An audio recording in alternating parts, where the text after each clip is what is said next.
Saudações a todos que estão me ouvindo e me vendo agora.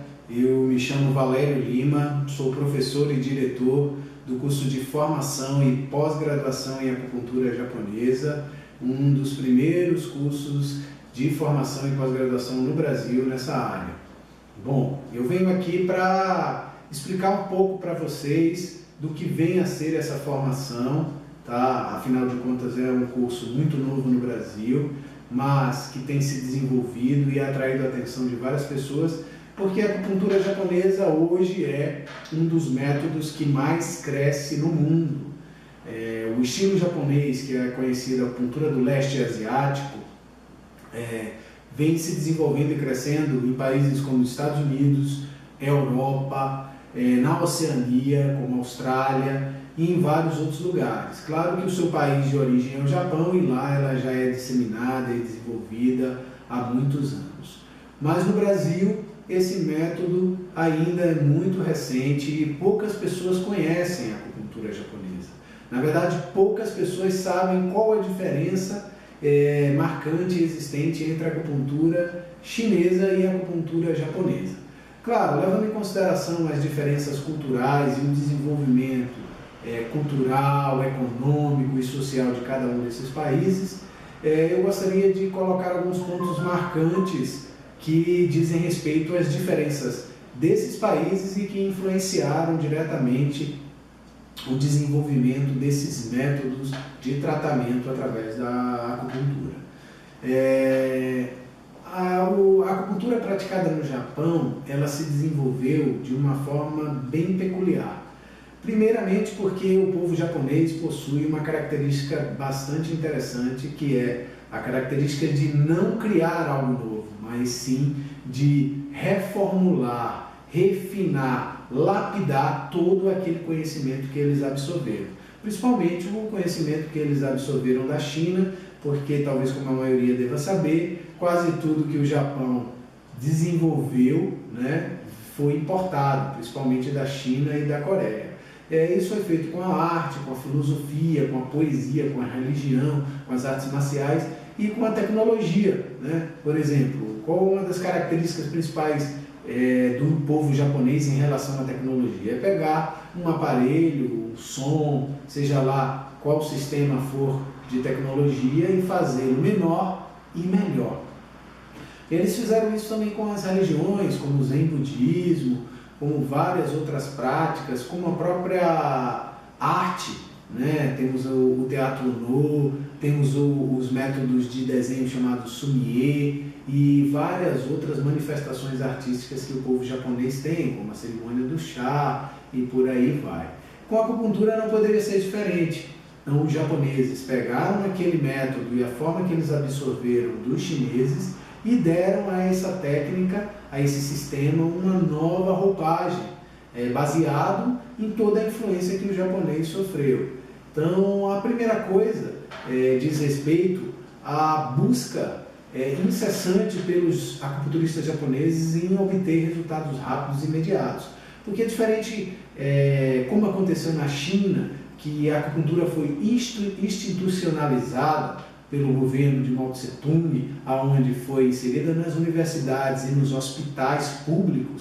A acupuntura no Japão sempre foi particular, as pessoas precisavam pagar para ela.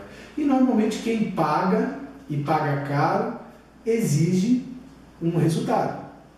E isso, de certa forma, obrigou os japoneses a quebrarem a cabeça e tentarem desenvolver métodos que conseguissem resultados o mais rápido possível.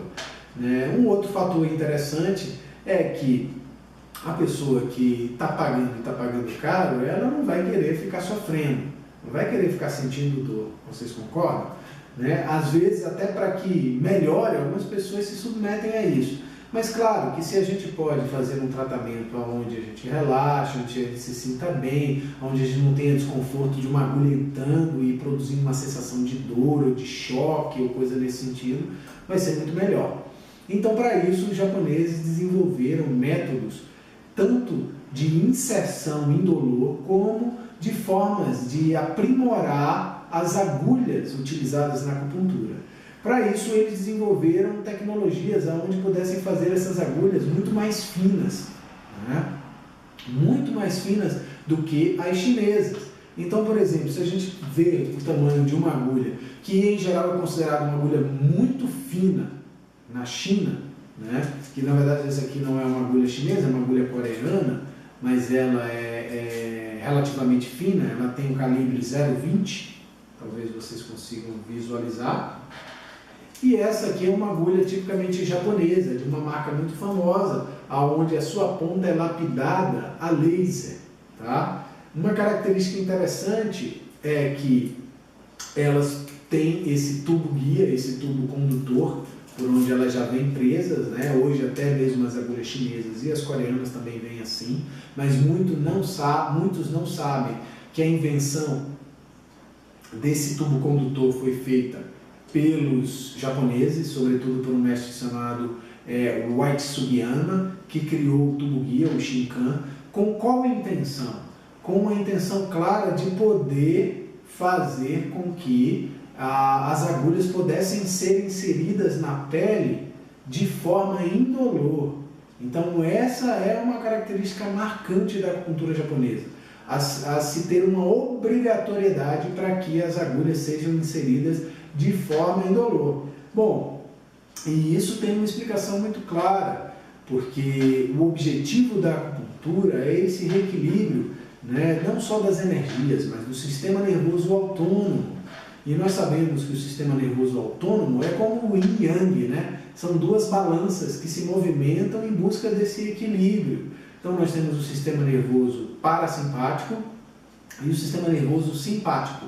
O simpático, como a maioria já sabe, é aquele que nos dá adrenalina, aquele que nos coloca ativos, acesos, para poder realizarmos as nossas coisas do nosso dia a dia. E inclusive é aquele que libera a adrenalina e o senso de defesa, né? No entanto, através dos estudos, se percebeu que muitas das dores têm a ver com um alto índice de elevação do sistema nervoso simpático, e junto com ele, várias outras substâncias são elevadas no organismo, como o próprio cortisol, que tem a ver com o estresse, né? Uma substância liberada pelo estresse. E tudo isso vai produzindo vários ácidos que vão se desenvolvendo dentro do corpo, como os uratos, os lactatos, e nós sabemos que isso produz um desequilíbrio orgânico no nosso corpo. Para se trabalhar com a acupuntura, é importante a gente não aumentar o sistema simpático, né? E toda vez que a gente sente dor, a gente está fazendo um estímulo do sistema nervoso simpático, né? E é curioso que se você faz o oposto, você faz algo que estimule não o simpático, mas o parasimpático, você, em vez de liberar essas substâncias que são nocivas para o nosso corpo, você vai estar liberando substâncias que são benéficas para o nosso corpo, como a endorfina, como a encefalina, como a serotonina e assim por diante, tá? Então, é importante se fazer uma inserção de acupuntura indolor exatamente para que você não mexa no simpático, e sim para que você dê um estímulo de relaxamento para o parasimpático.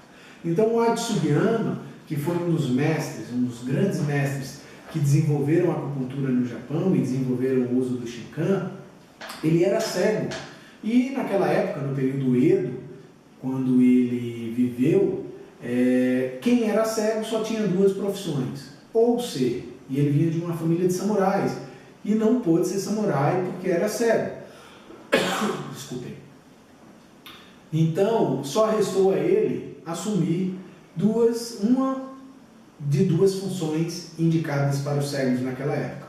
Ou a maçã, que era massoterapeuta, praticante da massagem Ama, ou acupunturista. Ele optou por ser acupunturista e entrou para uma escola especializada de acupuntura para cegos. No entanto, após praticar, ele não conseguia desenvolver uma acupuntura e uma iniciação indolor. E o mestre dele, percebendo aquilo, o desencorajou a continuar seguindo a carreira de acupunturista e, de uma forma educada, pediu para ele deixar a escola na qual ele estava pertencendo. Inconformado com isso, o Adi Sugiyama resolveu buscar uma forma para entender por que ele não conseguia fazer a iniciação indolor. Para isso, ele resolveu se dirigir a uma famosa montanha, na verdade é uma famosa caverna, né, no Japão, chamada de Mundaka. Na verdade, essa caverna era voltada para a deusa Benzaten, que é a mesma conhecida na Índia por Sarasvati, que é a deusa da sabedoria, e resolveu entrar para essa montanha e fazer um retiro, algo muito comum para os japoneses naquela época, um retiro de meditação, jejum e recitação de mantras durante 21 dias. E ele se devotou a isso durante esses 21 dias, chegando ao final do retiro, não tendo tido a sua resposta que ele tanto buscava, porque ele não conseguia fazer uma acupuntura indolor. Curiosamente, já desanimado, aflito por não ter conseguido, ele desistiu e resolveu sair da caverna. E ao sair da caverna, quando se dirigia, uma felpa, né, foi inserida no pé dele e ficou presa. E ele tentou de várias formas tentar tirar essa felpa do pé e não conseguia. Curiosamente, como ele ainda estava num estado de meditação, após esses 21 dias aí de trabalho espiritual árduo, ele teve um insight de procurar no chão algo que pudesse auxiliá-lo.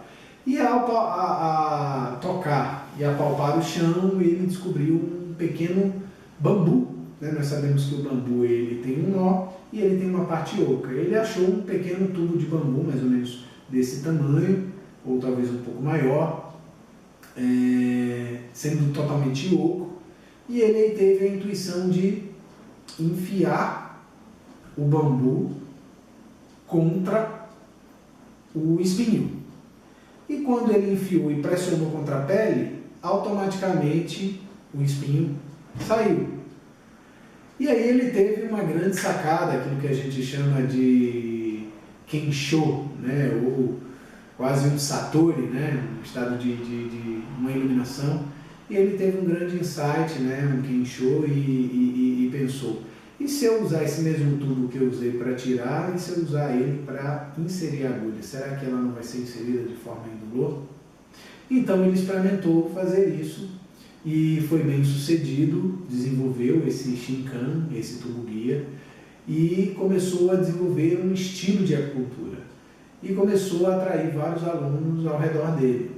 Curiosamente, um dos shoguns e líderes militar e político do Japão passou muito mal, teve dores e solicitou um grande mestre de acupuntura para tratá-lo. E na época quem teve a oportunidade de tratá-lo foi o Adi Sugiyama e conseguiu livrá-lo, né, do seu sofrimento, e com isso ganhou grande prestígio dentro da corte imperial, dentro do shogunato, né, no Japão.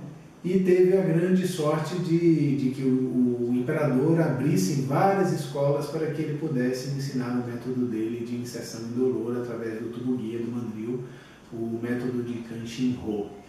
Então, a partir daí, começou a se desenvolver uma nova forma de trabalho de acupuntura diferente daquele que os japoneses absorveram dos chineses. Claro que esse processo é um processo longo, que vem acontecendo dentro da acupuntura japonesa ao longo dos anos, né? E continua ainda em desenvolvimento. Então, inserir a agulha de uma forma completamente indolor é um dos grandes e um dos principais requisitos da acupuntura japonesa. Por exemplo, utilizamos o método de Katate Sokan, onde nós temos uma mão que fica livre, e utilizamos a outra para colocar a agulha dentro do Shinkan e deixá-la pronta para poder executar a iniciação. Então pegamos a agulha, inserimos dentro do tubo guia, prendemos ela, localizamos o ponto e inserimos a agulha de forma indolor. Ok?